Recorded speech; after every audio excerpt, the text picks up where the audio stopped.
King Thutmose III Men kheper from 1504 to 1450 BC.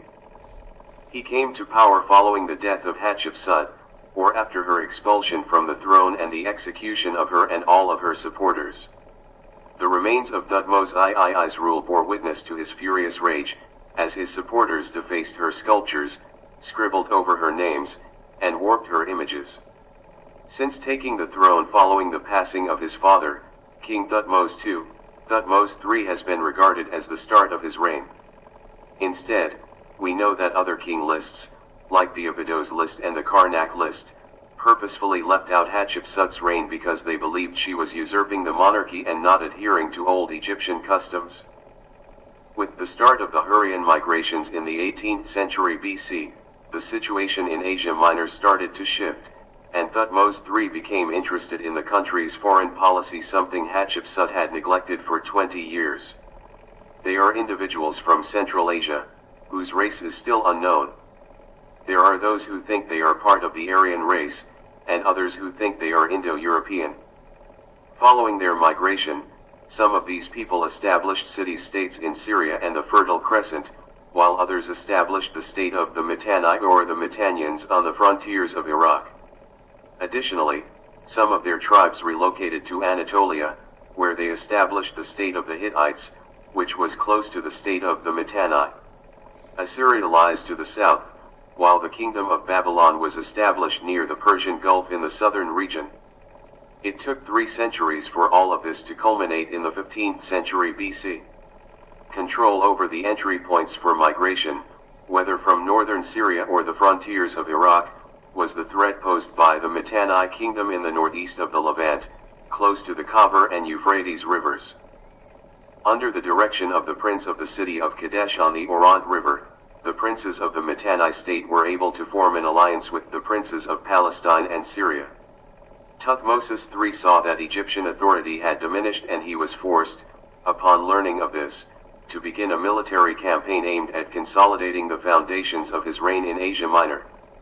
As the situation in Syria worsened and the princes there gained more autonomy, His Majesty moved swiftly to invade the Levant in order to combat the traitors there and reward his supporters.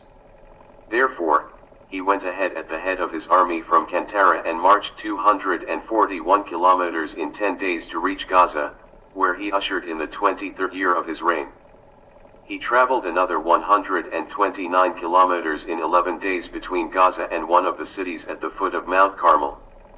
Then, after learning that the Prince of Kadesh had arrived in the Palestinian city of Megiddo and had gathered 330 princes and their armies around him and camped in the fortified city there to prevent the king and his army from advancing into the Megiddo corridor. There, Thutmose III held a war council with his officers. Thutmose III determined that the army should advance down the shortest, riskiest, and furthest path away from the enemy's line of sight.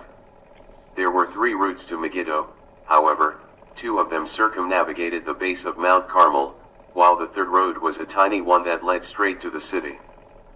The following day, at first light, Thutmose III led his army into a surprise attack on the city of Megiddo, waging a war of surprise. They attacked in the shape of a semicircle. The Asian troops who were defending it scattered and ran away, leaving their massive war chariots and their camp full of loot behind. Sadly, they were unable to enter the fortified city in time to escape with their lives, as their fellow Asian warriors had locked the city's gates behind them. His Majesty's soldiers would have seized Megiddo at that moment if they had not set their hearts on seizing what the enemy had left, the Egyptian text claimed. Due to this error, the Egyptian army was forced to besiege Megiddo for an additional 7 months, during which time it relinquished all of its supplies, including more than 900 massive war chariots, horses, and weapons. The Prince of Kadesh managed to flee after the battle, but the princes within sent their kids with weapons to give them to King Thutmose III. Hatshepsut and Thutmose III had different approaches to running the state. Hatshepsut was proud of her efforts to change Egypt's internal affairs and was worried about the nation's internal problems.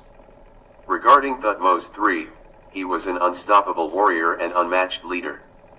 His military battles and successes were very important to him, and he even had them documented on the walls of the Annals Hall in the Karnak complex. He was the first to bring scribes and scrolls on his war operations so they could document all that happened and write it down on papyrus scrolls.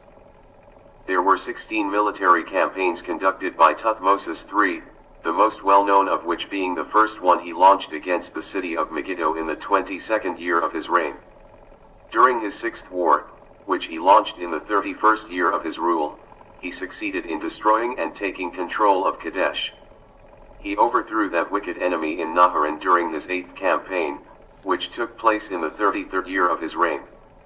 By this, he refers to the monarch of the Mitanni state, the Mitannians, who considered expanding his sphere of influence to include the countries west of the Euphrates River. With all the energy he could muster, Thutmose III crossed the Euphrates River leading his army and pursued the Mitanni, who panicked and fled in front of him. On the eastern side of the Euphrates River, the king left for us a stela to honor and document his triumph. The inscription on the Jebel Barkal stela tells us that during Thutmose III's 46th year of reign, the Egyptian army arrived at Jebel Barkal at the Fourth Cataract in the city of Napata, which served as his reign's symbolic southern border and was the site of several temples and castles. During Thutmose III's reign, one of his most well-known employees was the minister Rekamir, whose tomb, number 100, in the Sheikh El Kurna cemetery provided us with a complete account of all the work he performed and oversaw. In a text he left for us, he even mentioned the prohibitions the king had declared when he was appointed as a minister. Justifiably, the constitution is regarded as defining the dynamic between the ruler and the ruled. Thutmose III left for us numerous monuments in Thebes that honor his name forever. He also left for us numerous temples erected in different locations across Egypt, including his temples in Abydos, Gift, Armant, El Kab, Elephantine, Semna, and lastly Jebel Barkal. On the western side of Thebes, in the Valley of the Kings, the king gave the order to have his